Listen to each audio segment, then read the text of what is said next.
A Figure a Day by Jake Stevens. New episode right here, right now for you.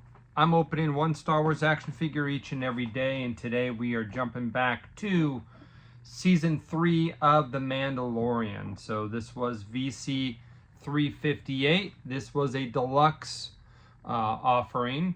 Now, deluxe cards are no longer going to be this size of card back. Steve Evans announced on the last live stream that they are going to be returning to deluxe figures being in normal card back. I forget the 6x whatever 8 that they are. Or is this 6x8? I forget. But anyway, the normal version of a card back is what's going to be the standard again for the vintage collection. Now you can see here's just a random Obi-Wan. When you put these guys up next to each other, you got a good extra 1.5 inches there. And so that's going to be eliminated, and all card backs are going to be this size. For those hanging them on the wall, you're happy. For us loose collectors, I don't care because they were in a box last time. So from normal size to a box to oversized to back to normal size makes no difference to me. This guy's coming off the card right now. Now, the picture on the card does look like it's a straight screen cap grab from the episodes. Ooh. And the blurb on the back about I'm on autopilot. IG-88 is what I'm always going to say. This is technically IG-12, Grogu, and an Anzellan, and it says, clever Anzellan droidsmiths have refurbished IG-11's salvaged parts into a pilotable frame for Grogu, who can operate the droid body like a vehicle. Stripped to base motor functions, the droid has been renamed IG-12. Now, if these IG numbers are numerical, and he was originally 11, and we've already met IG-88, but he's now IG-12, does that mean there could be another IG-12 out there still? Do we have 2 IG-12s in the Star Wars universe somewhere now, potentially? We'll see. Okay. This figure, if you're interested in it, is still available on store shelves. And actually, I just saw some stores are blowing these out at 50%. So, while your mileage does very much vary from Walmart to Walmart or Target to Target, I forget who was blowing it out, you might have an opportunity to find one of these on the cheap. I no longer wait for sales. I used to. I don't play that game anymore. I've been burned a couple times, and I'd rather support the line and pay full price than to wait for a clearance that may or may not ever come.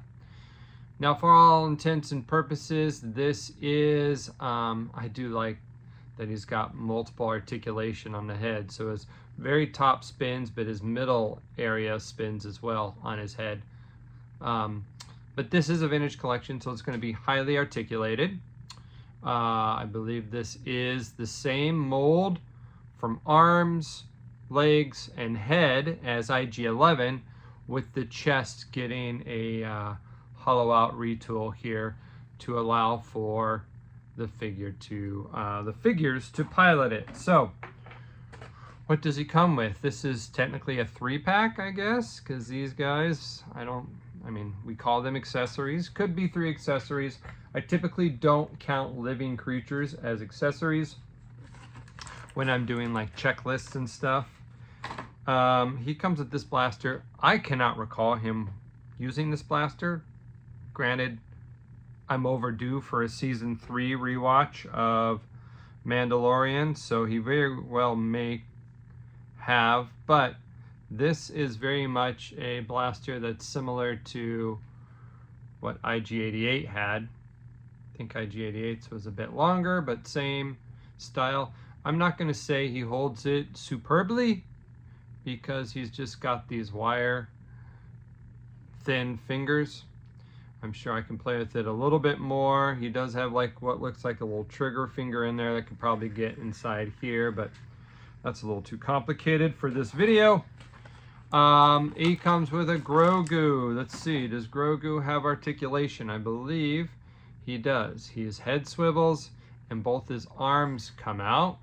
So he's a 3POA figure. I like they got his little feet under there too. So there's Grogu. Let's see how well he goes inside the little chassis here. Hey, look at that. That went in really well, really snug, really fits well. So there he is. And then the droid Smith, I believe, he is not Babu Frick, although we want him to be Babu Frick. He is just one of the race. He's got 2-arm articulation. And his feet are movable in the fact that they're skinny plastics, but they're not actually articulated, just his arms are. His head is molded in place as well. Man, so much detail for such a tiny, tiny little guy. Yeah, excellent. So I'm sure he can go in there as well, since he is only, he's much skinnier than even Grogu. Can I get Grogu out easily? That seems like it's going to be a challenge, because he's kind of in there. I'm going to let him stay in there for the moment. I might have to get a little tool to bring him out. But there he is, IG-12. Newly 12. Maybe the second 12. I don't know. But yeah, great figure. Screen accurate in all ways. And who doesn't want 3 figures in one? So there you have it. That's our figure for the day. Until tomorrow, may the figures be with you, one day at a time.